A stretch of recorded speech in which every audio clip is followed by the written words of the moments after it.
Once again, male headship is the unique leadership of the man in the work of establishing order for human flourishing, and Christ is our model. That's work it. We are to cultivate in the home. We are to cultivate in the church. And then that brings us to keep it. So let's talk about keeping it. I think if I'm going to get in trouble today, this will probably be the spot. Men are, by design, physically stronger than women. Now, you can send me an email of a buddy you know that was in an accident, his wife's a bodybuilder, and I'll tell you that's not design, but that's situational. By design, men's shoulders are broader. We have far more testosterone flowing through us that builds muscle mass, and not in me, but muscle mass and strength in a way that is beyond the normal female. And because we have been designed by God to be stronger than females in the history of the world until the recent madness that is our progressive culture, it is men who go to the front lines and die. We don't send our women there. Now, this is we know this in our guts. We know that it's not given to women for combat. In all sorts of ways. Like, if you're a bump in the night, men, you go, baby, go check that out. I'm frightened. Do you do that? Hey, baby, the dog is going nuts. Get down there. You don't? Are you serious? Surely you didn't. If you have and you're feeling shame, you should feel that shame. I'm not taking that off of you.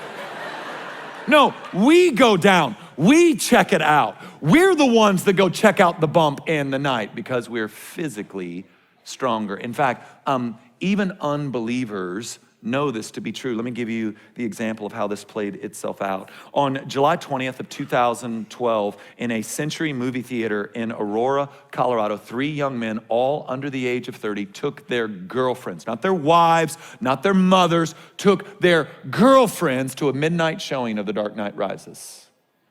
20-something minutes into the movie, a man who had lost his mind popped off tear gas canisters in the theater, lifted up a semi-automatic rifle, and began to randomly shoot in the theater. All 3 of these young men, under the age of 30, whom not wives and mothers, grabbed their girlfriends, threw them down on the floor, and threw their bodies on top of their girlfriends. All 3 were shot and killed. All 3 of the girlfriends were wounded.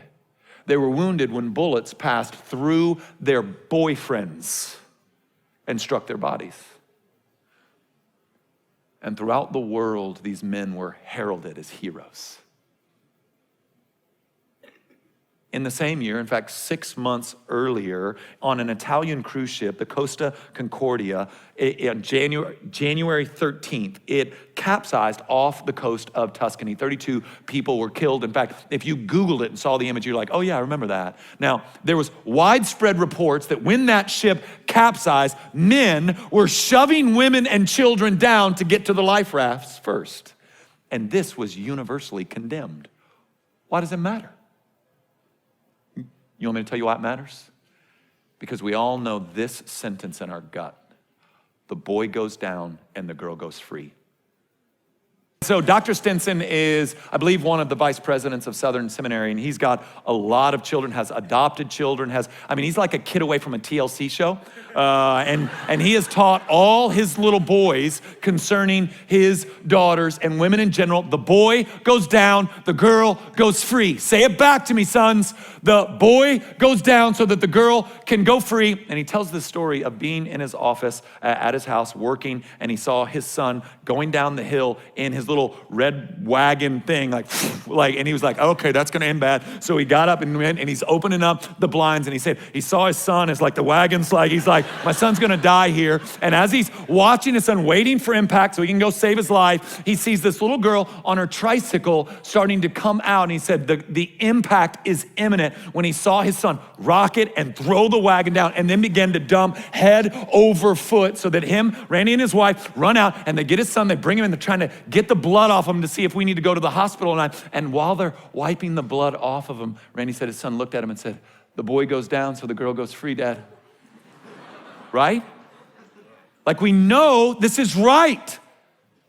We know this is right. The boy goes down so the girl goes free. I teach my son this.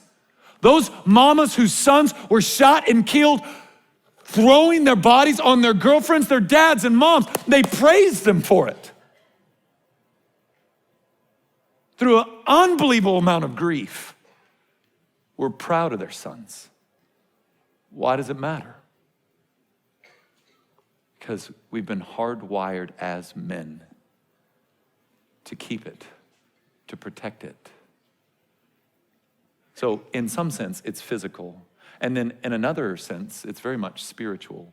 As we get through this series, we're gonna get into the narrative, and what happens is the serpent deceives Eve with Adam standing right there. Eve takes the apple, believing the lie of the serpent, takes a bite of the fruit, and then hands it to her passive idiot husband, who also takes a bite. And you know who God blames for sin introducing itself into the cosmos? Adam. Because he had the role of spiritual headship, of covering and protection, and he didn't step up. He did the spiritual equivalency of, go check it out, baby. He did the spiritual equivalency of, you head to the front line and get dismembered, raped, and slaughtered, and I'll be back here.